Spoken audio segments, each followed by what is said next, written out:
with the fact that the phone companies were putting fiber in, they developed new packet technology, and they can now put 600 megabits a second through an old cable coax. Wow. Holy shit. So like I have 300 megabit a second internet through my cable, like, which is insane. Yeah, that's pretty fucking sick. Megabit, not megabyte. I think you guys know the difference. You gotta like divide by 7 or something. Yeah, divide by 8. 7 or 8, If depending. you Yeah. had megabyte internet, I would be stupid jealous. Well, but I get 30 something megabytes a second, which is, don't get me wrong. I mean, you can do a 20 something 30 gigabyte game file in 20 minutes or something. It's pretty good, man. I'm supposed to get good speeds, but it's just they keep dropping. I keep saying everything's fine, everything's fine. No, it's not. It's fine when it's on. Yeah. But it's just not on all the time. Yeah, the internet here, we get it through TELUS. And TELUS, they seem to be fairly reliable. Xfinity I get mine good. through Shaw. Mine's Shaw, but the main competitor, TELUS doesn't have internet in my province. I got TELUS phone, but TELUS doesn't have internet where I live. But Shaw has cable internet, and they're the main competitor for the basically. Well, they actually were sold to Bell recently, but they were our public phone company, Manitoba Telephone, or MTS. You know. Okay, yeah. I mean, like even the it's the Bell Center now, but it was the MTS Center before Bell bought MTS, right? It'd be great if there was competition, because here you have to take whatever internet is in your building or whatever is near you. There's no. That still happens, but I mean, like where I was, what happened is the Crescent, like my internet was sucking. And I was supposed to be getting 80 something megabits a second or whatever, and it was just I was paying a ton of money for it. No, 30 megabits a second, but at the time that was pretty decent. But I was getting nothing, and what it was the town I was in had like tripled in size, and there was no competition because the closest thing was that the phone company had DSL, which was, everybody else was on the other thing, so it was under provided as well. So basically, you had, the cable was still the best thing in town, but then all of a sudden, what happened is the phone company, because we're the fastest growing community in the province, and they are like, oh, we're gonna put in fiber optic internet to this town, and so all of a sudden, the cable company, it was like within like a month or two, all of a sudden the town went from having one node, which I guess when your internet, you go to your router, like you've got your modem, and your modem connects to like a node and then the node connects to their server, let's say in the city, 100 miles away or 50 kilometers away or whatever. And then, so I guess they had one node in the entire town, and all of a sudden they had 13 nodes. And my internet was like, it was just like off the races again. And then after that, because fiber internet was a thing everywhere, they had to develop new technology. So next thing you know, I called them and I was like, what are my options? They're like, well, you can get 300 megabit now. I'm like, mother effer. Because before that, it was like 25. Yeah, that's good. Yeah, I'm happy. As long as I get that consistently, that's all you need. Sorry, go ahead. 300, hell, sign me up. Well, it's 30 something megabytes a second if you're getting, and I complained the other day. See, it's funny. It was when I had to do a stream right there, and that's the stream that failed. Is I went to start doing a download, and like things weren't. No, it was the upload. Download was fine. Upload was thrashed because I should get 15. I should get up to 15 megabytes a second up or something like that, and I was only able to push something like 100 kilobytes. Yeah. I kind of mixed up kilobytes and megabits, but you know what I mean. It was just it was nothing. It was like I could barely upload a picture of a kitten to Discord. Well, you just can't have that. I know. I've got a cat now. I mean, I understand. I get it. I know why the internet has cats. Because they're evil and they want to take over my house. They're the best. In fact, I'm convinced that cat poisoned my dog slowly since it came into our lives in the middle of the winter, and that's actually what gave my dog the tumor. Yeah, did you get to see my puppy? Were you there when I showed my puppy? I was not. Oh. I was mixing honey. I was elbow deep in the sticky. Did you see the Sticky. Quantum Erasers is coming after me about Ray and Matt? Wait, oh god. Quantum There's a big Eraser. debate in my debate area. Yeah, That I'm like, Quantum Eraser's a dude. fucking joke. Oh my god, because I had Ray Comfort on the other day, and Ray Comfort against Cats was debate, and apparently I shouldn't even have it. So hey, there you go. Yeah. Alright. Canadian chick tried to send poison to your president. No, I've been What? watching that. What Marvel was talking about is I think Quantum's been having a one-sided conversation with himself. Right? None of us have answered him for like 3 days straight. Now this guy Meh MEH's. Yeah. Well, let him have fun. You Yeah, know? man. Why are you even pictures of this dude eating a banana? It's very That's sexual. Ray Just Comfort. kidding. I'm kidding. That's Ray. You know Ray Comfort, right? I do not have a fucking or even iota of a clue. Oh, Who is this douche canoe? He looks like a douche canoe, so tell me. He's a big time minister, and he said that. Go ahead, Clip. You do it best. Okay, so he's this Christian apologist slash preacher guy, street preacher, and years back he did this routine with this banana, and he's like, this banana was perfectly designed by God. It perfectly fits in your hand. There's a tab that's easy open, and all this stuff. And he didn't realize that, hey, the banana was hybridized by human beings for centuries. The wild banana is inedible. So It's all basically the man-made, yeah. Yeah, all this crap he's spouting about bananas was created by man, not God. I got a banana for him. Wait. He never. I thought we just took a certain species of banana. I mean, you're thinking plantain, are you not? No. No. The wild banana is non-GMO. completely inedible. Yeah, go look at non-GMO bananas. They have like pits and stuff in them, and they're gross looking. Oh yeah, you can't eat it. Mm-mm. Yeah. And Really? Yeah. for 15 years, people were saying bananas are man-made, Ray, and he just kept using it. And finally, after 15, 20 years, he made this movie called The Fool, and said it was a big joke. but hold on. Okay, so the thing is, like, you and I don't eat it. No, it's inedible like that. But there are cultures where they cook the shit out of that. And it's No, delicious. they don't. Not the wild banana. You're thinking of the plantain. The wild banana, where we get the banana, and even the plantain. Okay. Everything comes from the wild banana.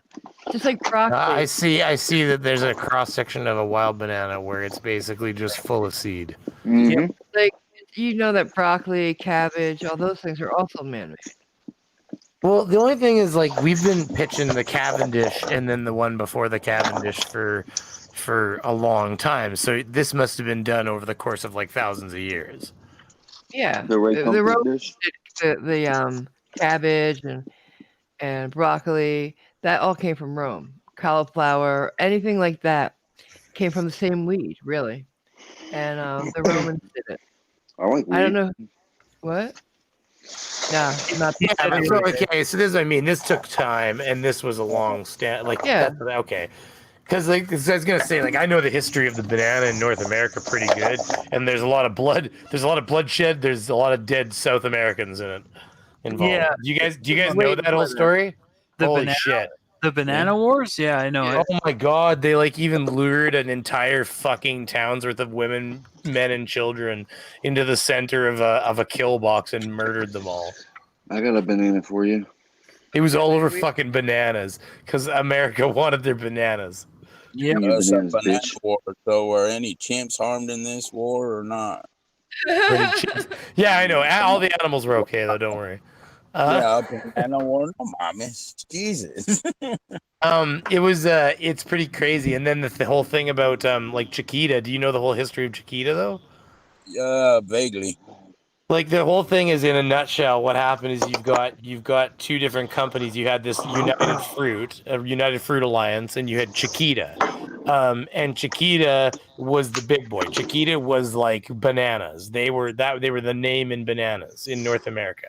like America primarily. Let's face it, we're mostly talking about the United States, but still, they were North America, because you find them in Mexico. There ain't no Del Monte in well, Mexico. yeah, but I'm just saying, like this was an America's demand for baby, bananas. that is painful. Nope. This was, sorry, buddy. This was America's demand for banana, is what it was, because America was, feeling the riches pouring in of their industrialization and stuff like that, and there was a thirst for bananas, and so what happened is anyways, Chiquita was the big boy, and there was another company, United Fruit Alliance or something like that. I can't remember. It was United Fruit. I can't remember the third part. I think it's Alliance, but So what happened is when the fungus came in, because this is not the first iteration of banana, we are now on the second iteration of banana. So when this banana killing fungus came in the last time, and I can't remember the exact year, but there's a lot of black and white footage. Let's put it that way. They basically what happened is Chiquita, the big boy, they started what they were doing is they were trying to so the original banana basically had a hardier outside. They could just take a bushel of it, throw it on a ship, cart it across the ocean. It was very hardy. It actually had a much thicker, less, like these ones bruise easy and everything. It was a different banana, but it was just as delicious on the inside as the one we have right now.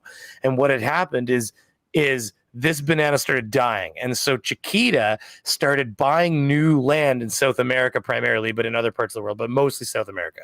And they started buying up more and more land and planting more and more banana fields, just hoping that they could kind of like just outrun the death, essentially. Like as fields would die, they would plant more and more fields. Of course, in the meanwhile, cutting down huge swaths of jungle and shit.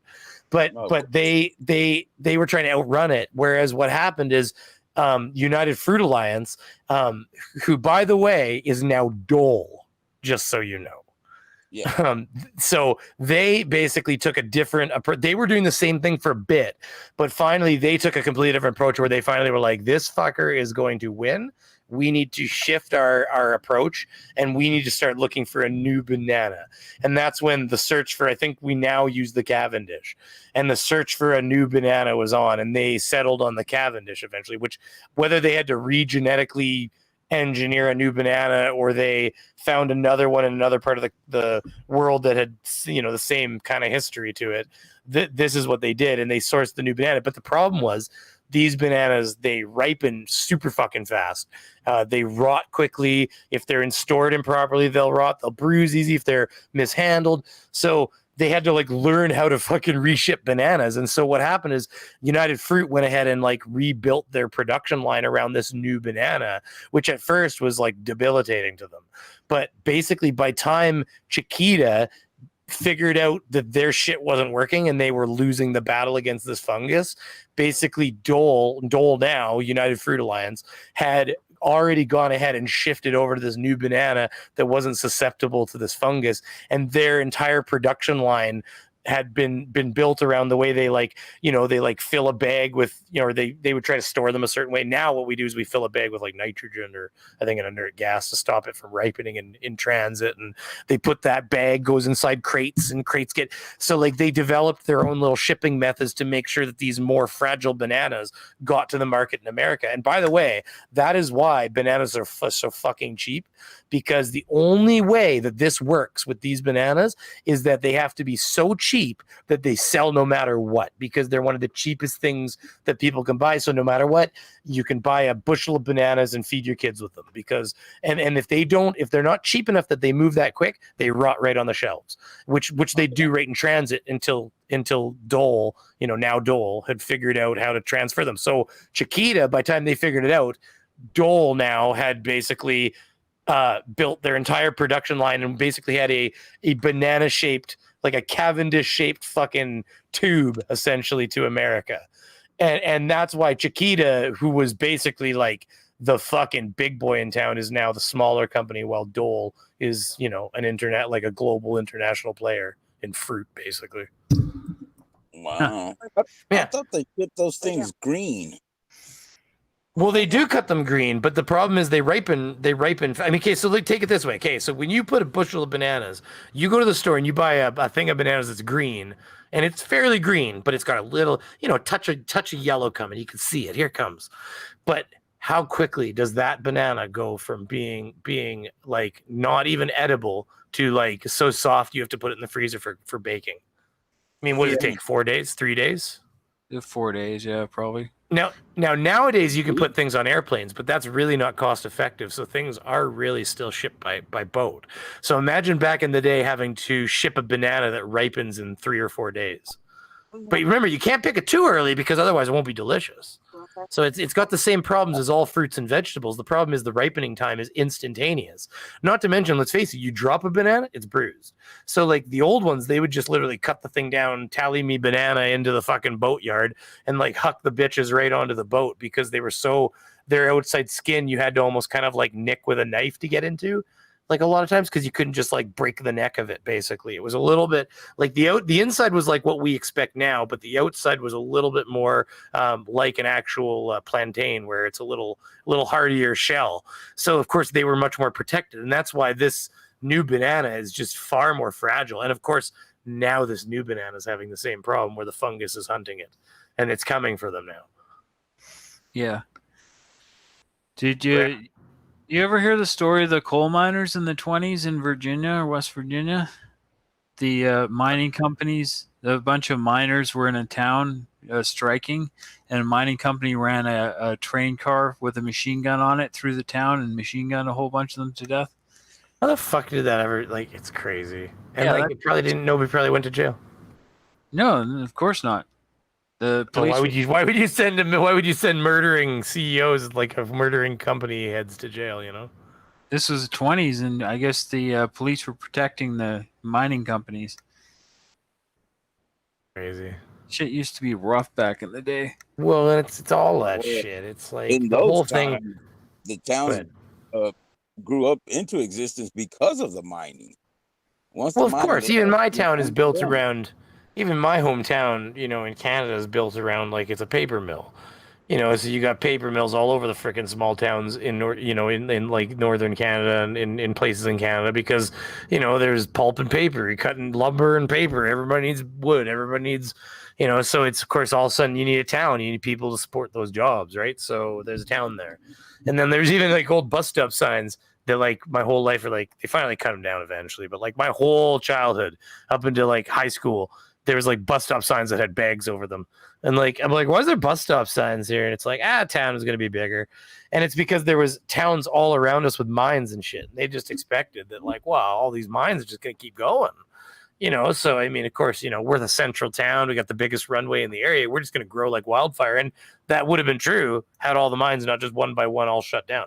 Like I can literally drive like fucking hour from my house, like my hometown, and like find a literal fucking like the kind of thing that would be in a horror movie where, you know what I mean? Like where there's like a dead town where it's just like trees growing out of the fucking church.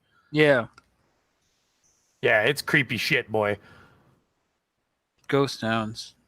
Oh yeah. And there's ones where you have to like there's signs when you enter the town like be caution of watch your step because there's like holes. Yeah. Not surprised. I mean, in BC here we have Barkerville, which at one point was the biggest city west of Chicago and north of San Francisco. I don't know, this is the kind of place where you walk into and like if you didn't know it was there, you'd be like, where does this road go? And you take it and you're like, what the fuck did I just find? Because it's like not on a map. And it's like you'd be like, whoa. It's like you expect some like, okay, like all I'm saying is if it was dusky and there was a little fog in the air, you'd just be like, fuck, turn around right now. Like we're leaving, like now, like we're gone already, even. Yeah. It's super fucking creep down. You go to investigate, next thing you know, you're in a horror movie. Oh man, like all you'd have to do to literally make somebody shit their pants, I think, it would be to start a chainsaw. Yeah. Like it would be like you'd be able to smell it already. I swear to God, you just start the chainsaw. I'd be like, yeah, Leatherface is here. oh man, there's They do Halloween. I know that you guys probably have the same kind of shit. They do Halloween real here sometimes. It's scary town. I was like, they'd chase you with like, they had chainsaws without blades on them. So like, super safe, right? Because nobody can cut a leg off with a useless chainsaw. It's basically just an engine. Yeah. Whoa, but let's face it, you and I both know that the chainsaws make a real unique sound when they're starting, Yeah. That quick little of like a chainsaw starting, you're like, fuck, like you don't even have to have ever held one or been in the presence of one. You just have to like watch like TV enough and you'll be like, boy, that was a chainsaw. So like you'd be like walking through the forest, like it's a fucking haunted forest. And you'd be walking through the forest and all of a sudden like they got, they're doing the whole hide in the bushes thing, right? But it's all of a sudden you hear like of like chainsaw starting. You're like, what the fuck? Like you're like, no way at first, and then all of a sudden, you're like, ah, run! Yeah. I mean, it's hard not to actually like, even though you're like, no, it's fake. It's like, holy shit! Like fucking, like guy just pops out of nowhere with a goddamn chainsaw in his hand. You're like, I'm out. Yeah. All right. I just think the human brain's a fun thing. Is the stream totally done then? It's just lost forever? Yeah, we're done. It looks like it's running. I'm just kidding. The stream is done, unfortunately. It's 'Cause gone. We're having our own different one now. Marvel's internet shit the bed for the last time, so. We knew her well, or not at all. I don't know. I knew her not at all. Scary sound, racking a 12 gauge. Yep. Everybody knows that sound. Yeah, that's another one. That's another one make you shit your pants pretty quick. But if you've been around chainsaws, you can tell if it's got a blade on it or not, because part of the noise is the chinking of the blade. The chain itself makes its own noise. Yeah. Well, it does, but You it's can still. tell, I mean, yeah. You can tell a big chainsaw from a little chainsaw just by the sound. Well, plus the motor's like, like, Yeah. get that tiny little cylinder going. Come on, baby. I got like 3 cc's on this bitch. Yeah, and then have somebody, with a 36-inch cutting blade. I liked it on. I liked it. It's like got a fucking 100-foot cord and a generator. He's like, "Come here." He fucking chases you with a hedge clipper. I got you, motherfucker. Come back here. Yep. Right. I swear to God, if my kid brought COVID home, I will murder somebody somewhere that decided the kids need to go back to school. No, you're afraid of the COVID, eh? I'm not afraid of it. It's just that it's there. And every once in a while, it likes to murder somebody young. Yeah, I mean, it's mostly old people, but... Well, except you should look up Bradican storms. Because, I mean, there's more than enough examples of people that... Because the problem is that they think there's a genetic link to the people that are dying that don't have medical... Like, yeah, like, I get it. If you have a severe respiratory disease and you get sick, then, your chances of dying... I get the people that say that. And yes, the odds are higher and all that stuff. But the ones that they're... those are bad too, let's face it. But the ones that I just got like something in my throat, I actually didn't have a cough until about 10 seconds ago. But the ones they're worried about are the ones where like the 32-year-old pharmacist, who was tested positive, and was self-isolating in the basement basically of the house. And his wife was like dropping food off at the edge of the staircase, kind of thing. And, kind of thing. She, she said goodnight to him kind of thing. And these have been repeated. Like, says goodnight to him, and he says, and he was feeling fine. Apparently just was a little fever, but generally is okay. And then they go to sleep, and all of a sudden she checks on him in the morning because he's not up. He doesn't come get his food or come say hi or whatever. And he's dead. because in the middle of the night, all of a sudden his lungs stopped accepting oxygen properly. And of course, he just slowly, of course, when you're sleeping already, right, you're unconscious. So if all of a sudden you start getting just a little less oxygen while you're sleeping because your lungs aren't working properly and you're coughing in your sleep or whatever, then all of a sudden you could start incurring brain damage. And if you get enough brain damage over the course of a certain amount of time, then you just won't wake up anymore. Yeah. And like eventually you'll just die. Your heart stops, everything stops. So and like he was generally fine. And they have lots of people like that where, you know, it'll go and it'll kill mom and dad, you know, grandma and grandpa, like mom and dad, you know what I mean? Like elder mom and dad, 80-year-old parents. But then it goes and kills their 50-something-year-old daughter and their 50-something-year-old son. And then it goes and kills one of their kids or something like that. And it's done that to families. And so like, why, you know, and they don't, in fact, and the other thing is, by the way, is they're also cutting open people because, of course, you know, they're doing autopsies, and they're also finding like tumors, like blood clot tumors in the brains and stuff of people that have had it. And they're finding tumors throughout certain parts of their main arteries and stuff. So there's evidence that it's causing like clot tumors in the bloodstream as well of the people that die. And of course, not in the people that live, but in the people that die. Well, that's not just a fucking chest infection. And there's even some evidence that it's causing prolonged cognitive effects where it actually slows you down a little bit, basically mentally for now, so far, like with some of the people with like forever, it seems like so far, like they're not returning to normal cognitive ability. And then the other last thing was, I think it was that there was one more thing too. It's that, fatigue, chronic fatigue. Like, remember this spring, how Team Skeptic disappeared for like 2 goddamn weeks, or something like that. He was so disappeared at one point that I was contacting FTFE and saying, like, is Team okay? Like, should we be like, has he talked to you? And he's like, no, he hasn't talked to me in a while, and I'm really concerned about him. Team fell asleep for like 24 full hours at some point there. Now, one of the things that a lot of the people that have had coronavirus explain is being so fucking tired that they literally, I can show you 3 different videos of YouTubers, well-known YouTubers that got coronavirus, or at least 1 or 2 anyways. But I mean, I think I'm pretty sure altogether I saw like 3 of them that got coronavirus, and basically said that they were like, the one was the 79th case in, you'd know him. I'd have to find his name, but you've seen his videos, I'm sure, in South Africa. And he basically said that he got so tired all of a sudden that he laid down to go to sleep, and he legit woke up 23 and a half hours later, like, what the fuck just happened? And Team, when he had that happen, he fell asleep he said he literally fell asleep for 24 hours.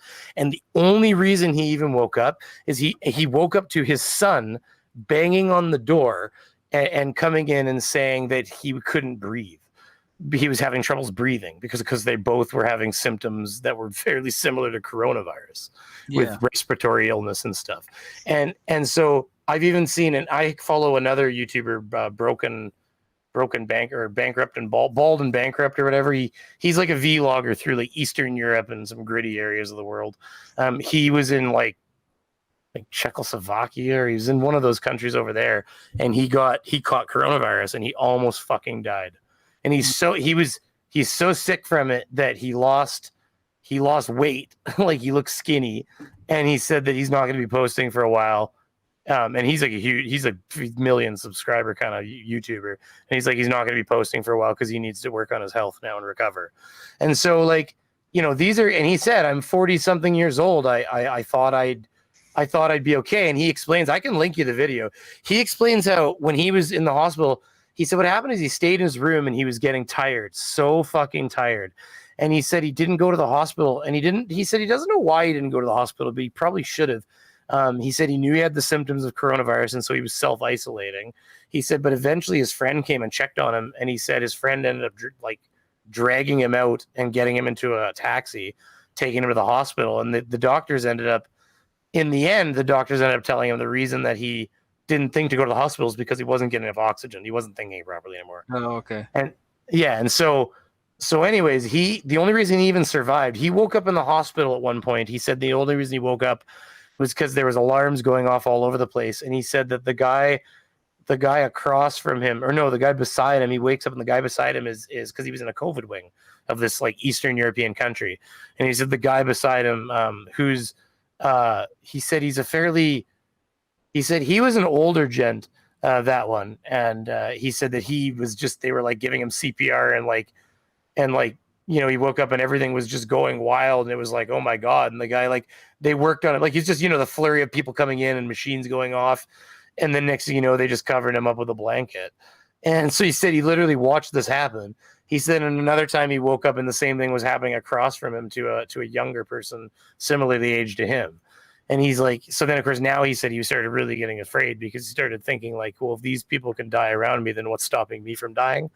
And I guess the only reason he figures he survived is because he's done a lot of videos that are like pro-Russian travel, not government.